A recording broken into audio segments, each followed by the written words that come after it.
Bismillahirrahmanirrahim. Indahnya as-sabil ilallah, perjalanan menuju Allah melewati kekasih-kekasih Allah.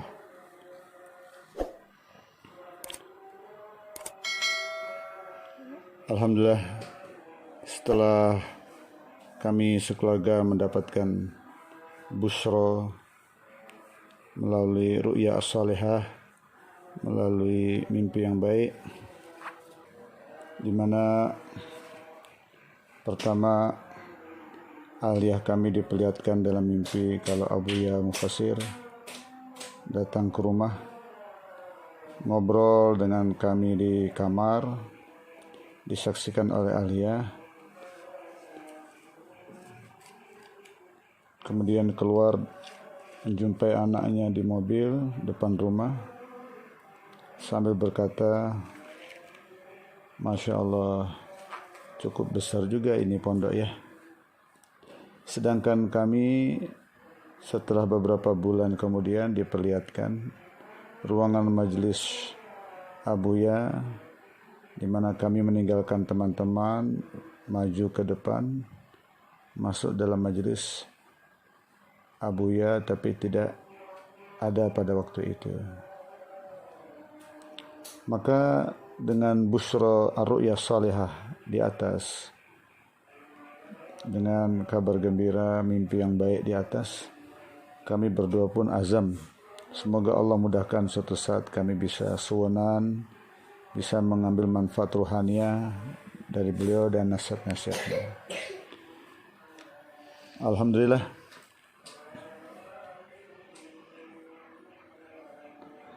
pada hari Senin tanggal 28 bulan 2 2022, dengan rahmat Allah Subhanahu wa taala kami hadir kembali menyempatkan diri untuk suwanan kepada Abuya Mufassir hafizallahu taala, di mana Ustadz Adrian Sragen, Mudir Al-Ma'had Al-Wahdah Sragen, minta izin kalau berkenan bisa mendampingi saya untuk suwanan kepada beliau.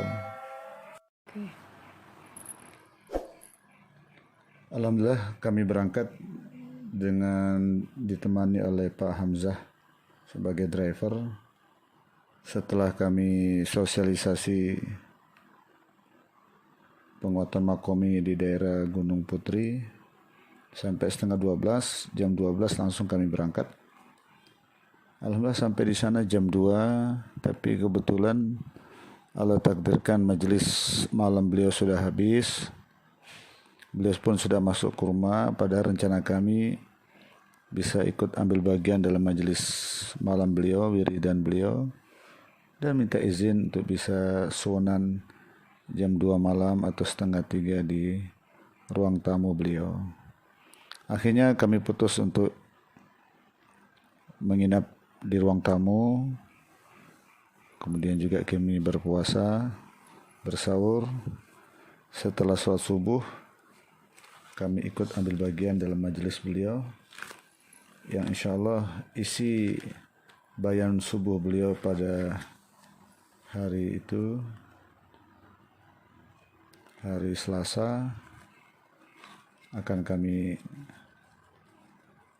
sampaikan pada kesempatan lain kali. Yang inti topik pembahasan beliau adalah orang-orang dahulu suka untuk memberi dan tidak suka menyimpan-nyimpan harta, dan mereka bersyukur kalau ada orang yang datang meminta kepada mereka karena mereka menganggap mereka telah meringankan beban. InsyaAllah kesempatan lagi kita akan sampaikan nasihat-nasihat beliau yang berhubungan dengan sahabat-sahabat tabi'in dahulu. Kehidupan mereka adalah orang-orang yang hanya mengambil dari Allah, dan mereka membagi-bagikan apa yang didapati kepada hamba-hamba Allah SWT.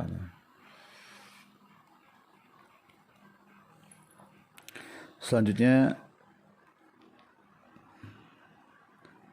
setelah Isyraq, kami berempat mendatangi kediaman beliau sambil kami mentashih bain subuh tadi yang kami dengar ada hal-hal yang tidak jelas, ada hadis-hadis yang perlu disempurnakan. Setelah itu saya minta izin untuk minggu depan membawa Alia beserta 2 pasangan lainnya untuk mendapatkan nasihat-nasihat beliau bila diperkenankan bagaimana sistem dan aturannya. Kata beliau, silakan bawa ke sini, nanti kita berikan tempat di rumah. Akhirnya alhamdulillah kami dengan izin Allah Subhanahu wa taala 3 pasang keluarga ditambah dengan mertua dan anak kami yang kelima yang tercinta Ananda Atifatur Rahmah. Semoga Allah jadikan dia anak yang salehah. Berangkat dari Cipado jam 13.45 dan tiba di Cipulus, pondok beliau lebih kurang jam 15.30. Berikut ini adalah hasil liputan sohbah kami dengan beliau beserta obrolan-obrolan yang mengandung nasihat-nasihat yang sangat bermanfaat untuk islah kami khususnya dan umat secara umum. Tatkala kami tiba di pekarangan pondok, alhamdulillah saya pun bersegera turun duluan dari mobil untuk memberitahu Abuya kedatangan rombongan kami. Ada sekitar 3 orang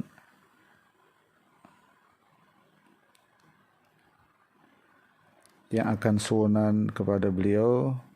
Setelah melihat kehadiran saya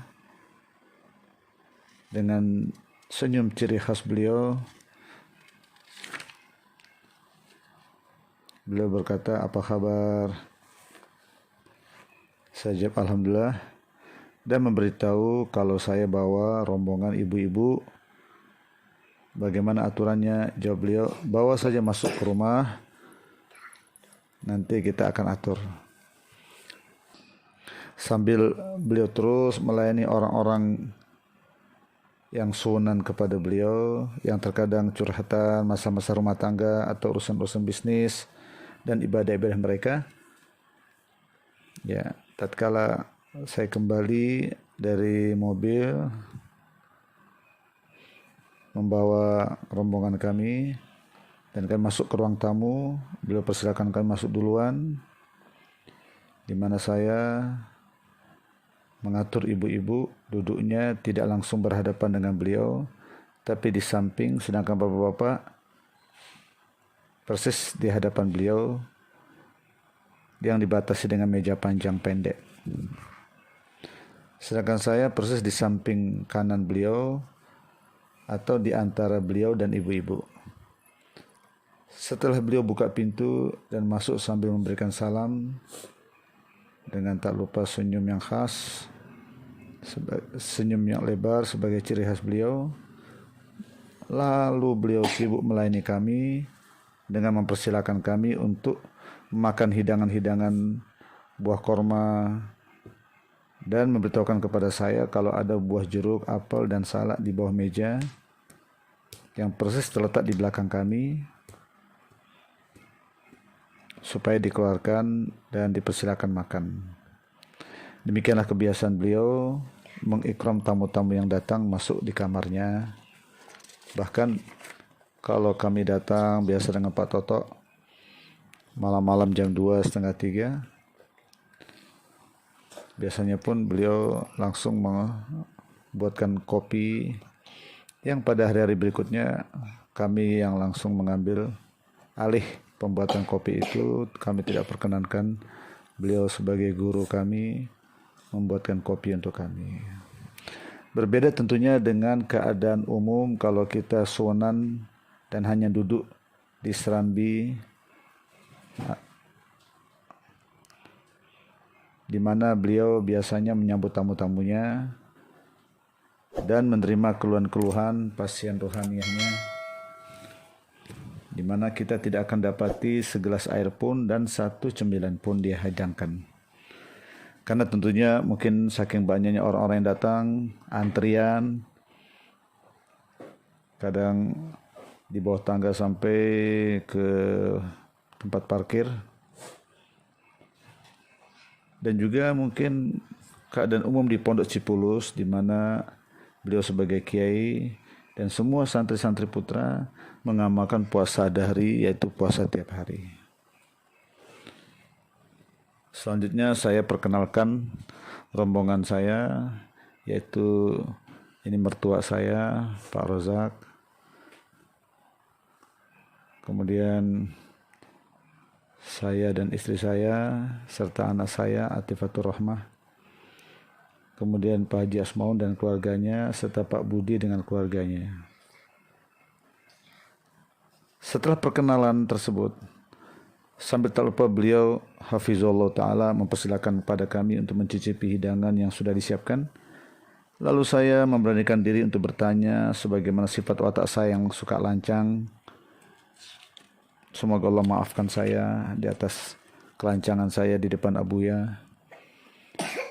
Saya bilang, Abuya, apa nasihatnya untuk kami pasangan-pasangan ini agar menjadi pasangan yang mawaddah warahmah sehingga diridhoi oleh Allah dan menjadi pasangan kekal di akhirat. Seperti biasanya dengan menyebar senyum khas beliau,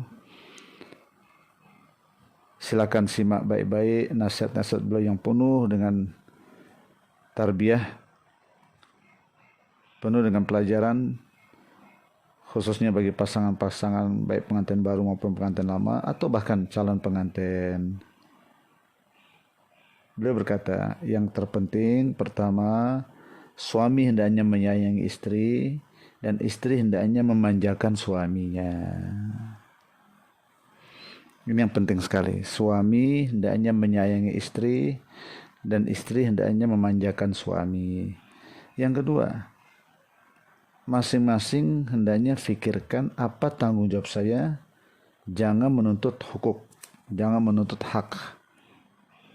Jadi istri berpikir apa tanggung jawab saya kepada suami, jangan menuntut haknya dari suami. Begitu pula suami berpikir apa tanggung jawab saya sebagai suami kepada istri, jangan menuntut haknya dari istri.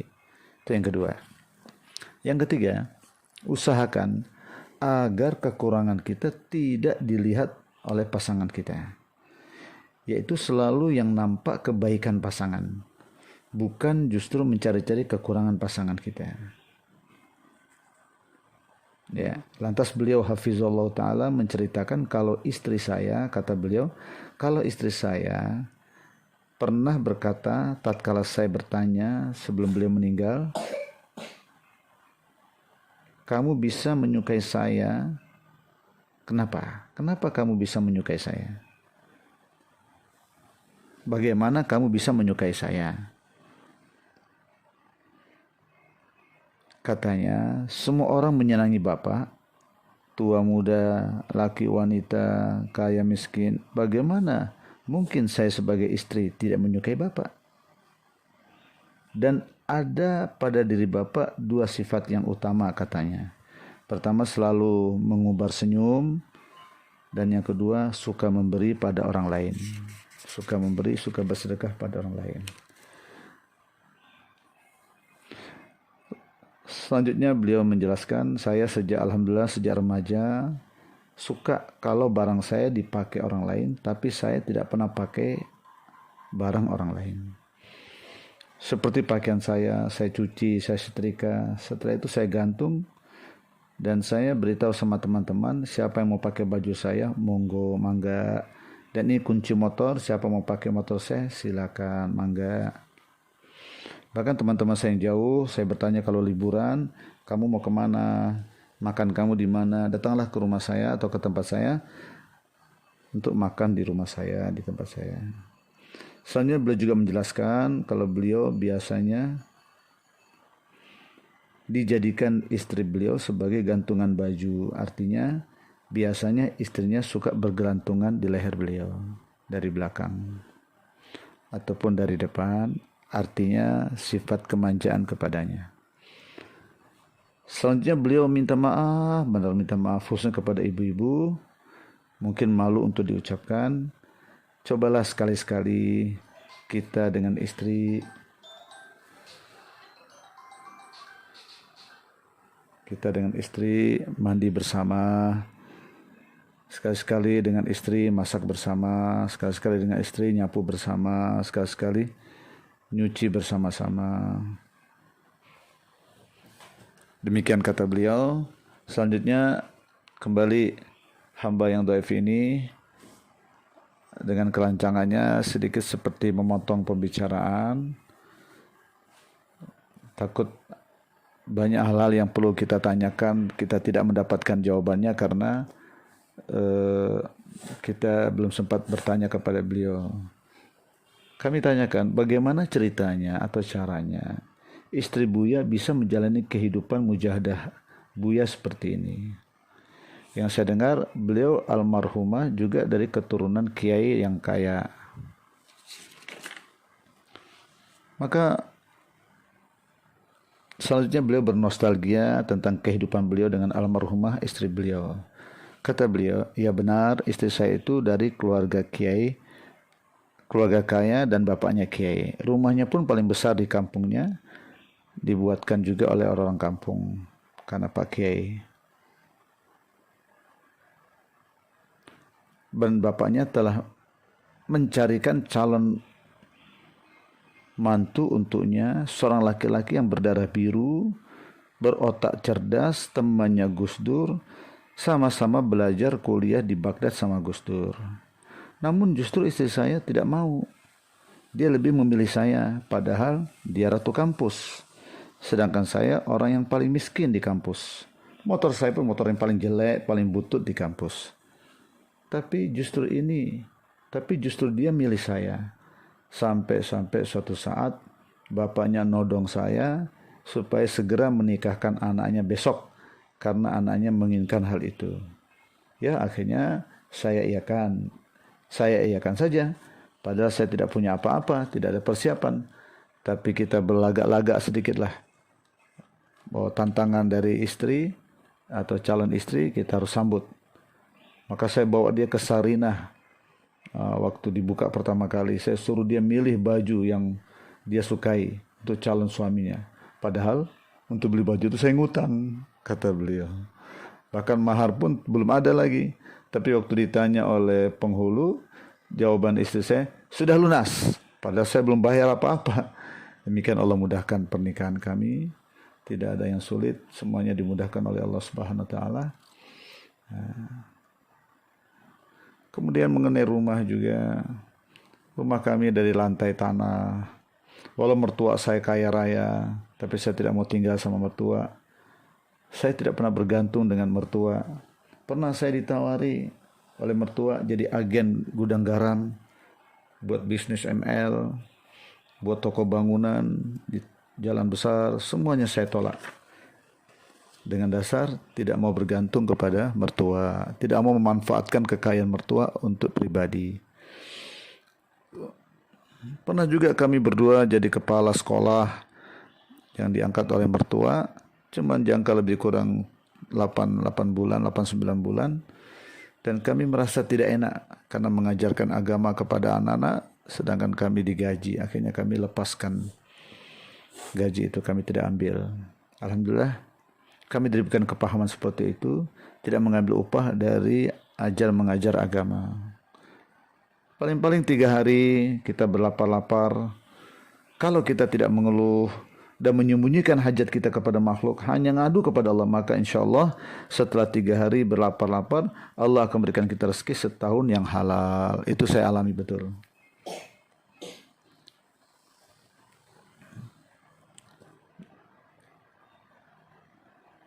Nah, tatkala istri ingin di akhir-akhir hayatnya membangun rumah untuk kedepannya anak tinggal, maka saya pun membangun rumah di sini dari kayu karena saya tidak ingin tinggal di rumah dari beton.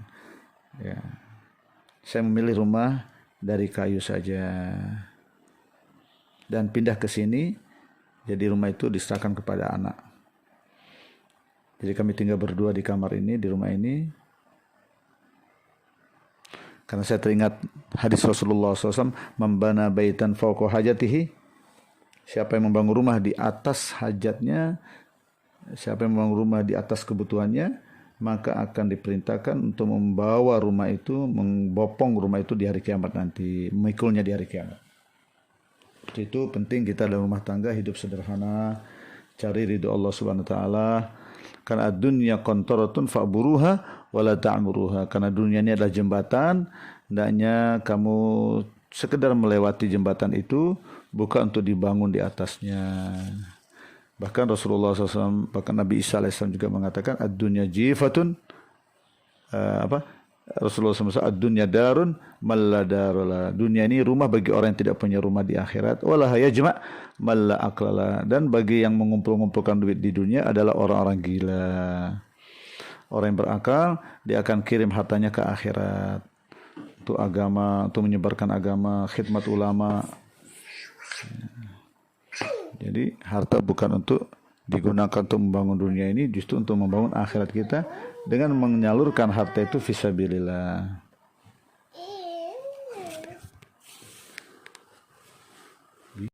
Walaha yajma' man la aqlalah, dan yang kumpul-kumpulkan duit adalah orang-orang gila. Jadi orang yang berakal tidak akan mengumpulkan duitnya, orang yang berakal dan tidak akan digunakan untuk membangun dunia ini. Orang yang berakal mengirim hartanya ke akhirat dengan cara menginfakannya fisabilillah untuk keperluan dirinya, keluarganya, makan, minum, kendaraan rumah sederhana.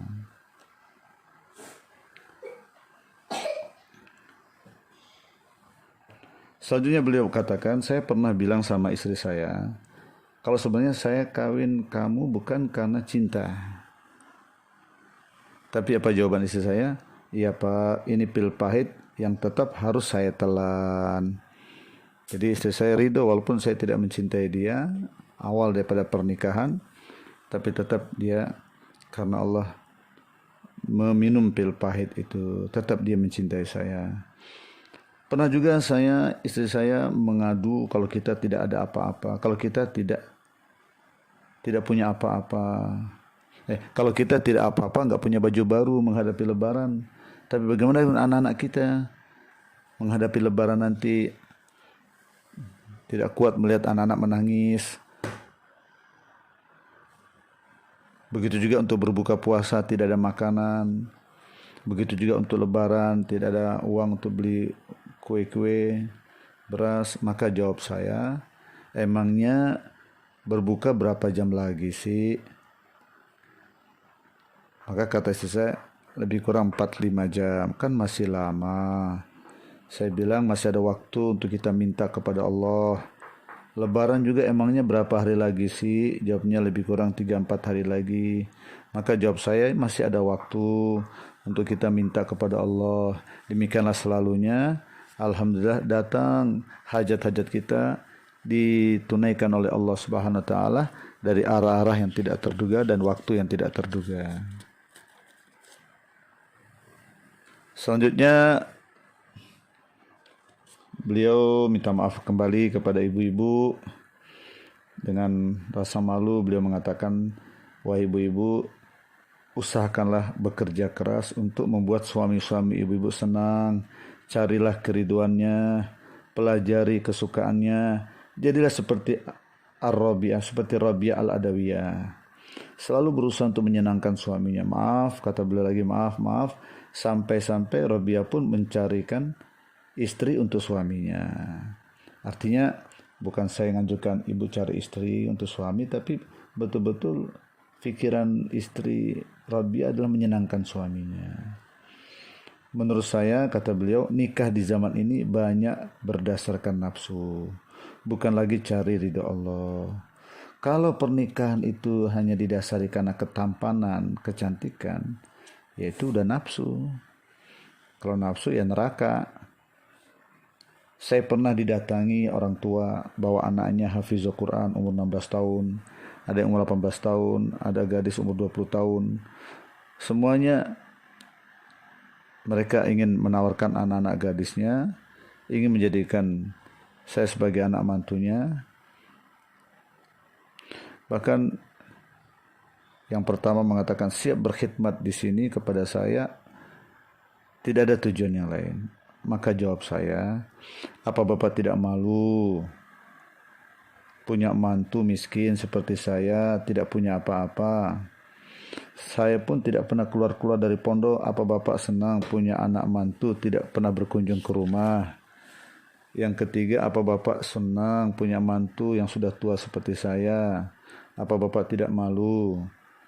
Kepada yang kedua pun, yang ketiga, saya beritahu kalau istri saya itu ratu kampus.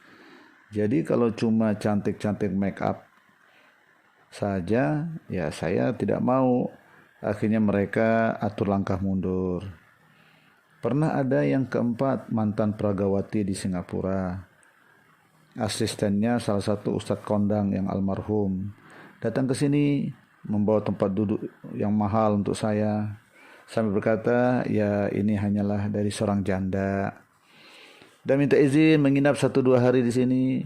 Dan dia terkesan dengan suasana pondok, apalagi dengarkan syair Manaqib Abdul Qadir Jailani, ibadallah ji'nakum talabanakum. Tapi setelah saya tanya keesokan harinya, akhirnya keluar isi hatinya pengen jadi istri saya. Akhirnya ketahuan kan. Maka saya bingung menjawabnya yang tidak menyakitkan perasaannya. Akhirnya muncul ilham. Saya jawab begini, kamu itu getol mencari saya karena kamu belum kenal Allah. Kalau kamu sudah kenal Allah, kamu tidak akan datang ke sini mencari saya. Persis seperti kisah Zulekha, getol-getol mengejar Nabi Yusuf alaihissalam karena dia belum kenal Allah. Setelah Allah takdirkan Zulekha kawin dengan Nabi Yusuf alaihissalam, setelah akad nikah, maka Nabi Yusuf meminta jatah di siang hari. Zulekha bilang nanti malam saja. Diminta di malam hari, Zulekha bilang nanti siang saja. Akhirnya Nabi Yusuf alaihissalam bertanya, kenapa terus tertunda-tunda? Kata Zulekha, kata Nabi Yusuf, dulu kamu kejar saya, kenapa sekarang justru begini? Kata Zulekha, bahwasanya dulu saya begitu semangat mengejar kamu karena saya belum kenal Allah, belum kenal manisnya bermunajat, mendekatkan diri pada. Setelah saya kenal Allah, setelah saya kenal manisnya beribadah dengan Allah Subhanahu wa taala, jadi saya lupa dan hilang keinginan-keinginan yang terlalu berlebihan seperti itu.